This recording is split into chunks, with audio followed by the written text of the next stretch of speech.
semuanya. Pertama-tama marilah kita ucapkan puji dan syukur kepada Tuhan Yang Maha Esa karena atas berkah rahmat dan karunia-Nya kita masih diberi kesehatan oleh dirinya. Saya juga mengucapkan terima kasih kepada Tuhan karena saya dapat menyelesaikan tugas proyek yang telah diberikan oleh dosen pengampu mata kuliah Pengantar Hukum Indonesia. Saya juga mengucapkan terima kasih kepada Bapak Arif Wahyudi, SHMH, dosen pengampu mata kuliah Pengantar Hukum Indonesia yang telah membimbing dan mengajari penulis mengenai pembelajaran ilmu hukum. Selain itu juga Bapak juga memberikan informasi pada penulis bagaimana cara membuat proyek yang baik dan benar. Sebelum saya menjelaskan hasil dari analisis proyek yang telah saya amati dari masyarakat sekitar, ada baiknya saya memperkenalkan diri saya terlebih dahulu. Perkenalkan, nama saya Irna Sri Talenta. Saya dari kelas 2D PPKN Stambuk 2020, Fakultas Ilmu Sosial di Universitas Negeri Medan. Pelanggaran lalu lintas menyebabkan berbagai macam negatif. Salah satunya yang paling sering terjadi yaitu kecelakaan lalu lintas. Mengetahui seluk-beluk pelanggaran lalu lintas kini menjadi hal wajib yang dilakukan. Apalagi jika teman-teman adalah orang yang sering melintasi lalu lintas yang ada di kota-kota. Secara sederhana, pelanggaran lalu lintas bisa didefinisikan sebagai pelanggaran atas aturan yang berlaku di lalu lintas, khususnya di jalan raya. Dalam ranah hukum, pelanggaran lalu lintas termasuk bagian hukum pidana yang diketahui dalam Undang-Undang Nomor 14 Tahun 1992. Seperti halnya pelanggar hukum pidana umumnya, orang yang menjadi pelanggar lalu lintas juga akan mendapatkan hukuman langsung dari pihak tersebut atau pihak aparat. Dalam konteks pelanggaran lalu lintas, aparat yang dimaksud yaitu polisi.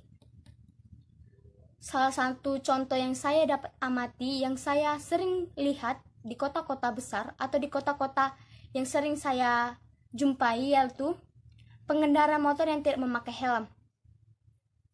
Helm, seperti yang kita ketahui, helm adalah benda wajib yang harus dipakai untuk mengendarai motor. Selain untuk menaati peraturan, memakai helm juga merupakan perlindungan untuk diri sendiri di saat kita mengendarai motor. Namun, nyatanya seringkali banyak abai soal itu. Kalaupun dipakai, helmnya cenderung helm non-SNI atau tidak sesuai standar. Denda yang termasuk di dalam tidak memakai helm adalah 250.000 atau penjara selama 1 bulan. Adalah hukuman yang akan mengenai orang yang melakukan pelanggaran lalu lintas ini. Adapun pasal-pasal yang berkaitan dengan pelanggaran lalu lintas ialah setiap tindakan kriminal pasti punya landasan hukum berupa pasal bagi pelakunya. Hal ini berlaku juga untuk pelanggaran lalu lintas. Ada beberapa pasal yang termasuk di dalam pelanggaran lalu lintas. Yang pertama, pasal 280 dan pasal 281, yaitu mengatur tentang pemakaian plat nomor serta kepemilikan surat izin mengemudi. Yang kedua, pasal 284. Pasal ini wajib diketahui bagi pengendara motor yang suka melintasi trotoar atau jalur bersepeda. Yang ketiga, pasal 285. Pasal yang satu ini mengatur pada pengendara untuk melengkapi kelengkapan para kendaraannya. Semisal kaca spion, lampu utama, klakson, lampu rem, serta lampu penunjuk jalan. Yang keempat, pasal 287. Kalau yang satu ini mengatur tentang banyak hal. 2 diantaranya adalah soal keharusan untuk tidak melanggar, serta keharusan untuk berkendara dengan batas kecepatan yang wajar. Adapun sanksi atas pasal ini adalah kurungan penjara selama 2 bulan dan atau denda sampai mencapai 500.000. Yang ketiga, atau yang selanjutnya, adalah pasal 310. Pasal 1 ini juga mengatur banyak hal yang berkaitan dengan pelanggaran lalu lintas. Saking banyaknya, pasal ini sampai dibagi dalam 3 ayat. Satu diantaranya yang diatur, pasal ini adalah kecelakaan lalu lintas yang mengakibatkan orang lain tewas atau terluka. Sanksi atas pelanggaran pasal ini cukup beragam. Salah satunya adalah hukuman penjara selama 1 tahun atau mencapai denda mencapai sebesar 2 juta. Denda kepada pelaku pelanggaran lalu lintas. Jika teman-teman membaca sebuah artikel atau sebuah berita tentang pelanggaran lalu lintas, pasti teman-teman pasti tahu apa saja bentuk denda dari pelanggaran lalu lintas. Semua denda kepada pelaku pelanggaran lalu lintas berupa denda atau kurungan penjara pasti beragam, atau dendanya beragam, nominal dendanya beragam, tergantung seberapa berat pelanggaran lalu lintas yang dilakukan. Pelanggaran lalu lintas yang paling tinggi bisa sampai mencapai 24 juta. Denda ini berlaku kepada pelaku pelanggaran lalu lintas yang sengaja menghilangkan nyawa atau dengan menghilangkan nyawa dengan kendaraan pribadinya.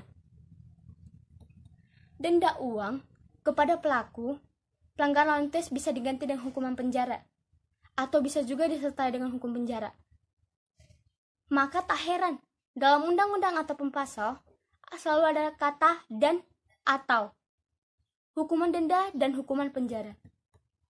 Oleh sebab itu, solusi yang tepat yang saya tawarkan dalam ketertiban lalu lintas itu untuk menciptakan kesadaran masyarakat, yaitu yang pertama melakukan penyuluhan, yaitu melakukan penyuluhan yang ditandai dengan keaktifan peserta, baik dalam mengikuti dan menyimak penyajian materi maupun kesempatan tanya jawab.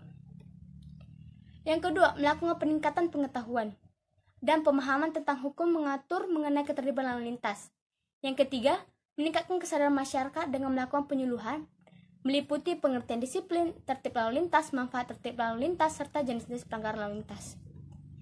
Dari hal yang sudah saya kemukakan, dari hal yang sudah saya jelaskan atau saya yang analisis, merupakan kaitan dari mini riset dan rekayasa ide saya mengenai pelanggaran lalu lintas yang kerap dilakukan oleh masyarakat yang memiliki minimnya kesadaran akan pentingnya ketertiban lalu lintas untuk mengurangi kecelakaan yang dapat berakibat fatal seperti kehilangan nyawa atau dapat merugikan korban ataupun pelaku. Mungkin hanya sekian hasil dari proyek saya. Jika ada tutur kata yang salah, saya mohon maaf. Sekian dan terima kasih. Salam Pancasila.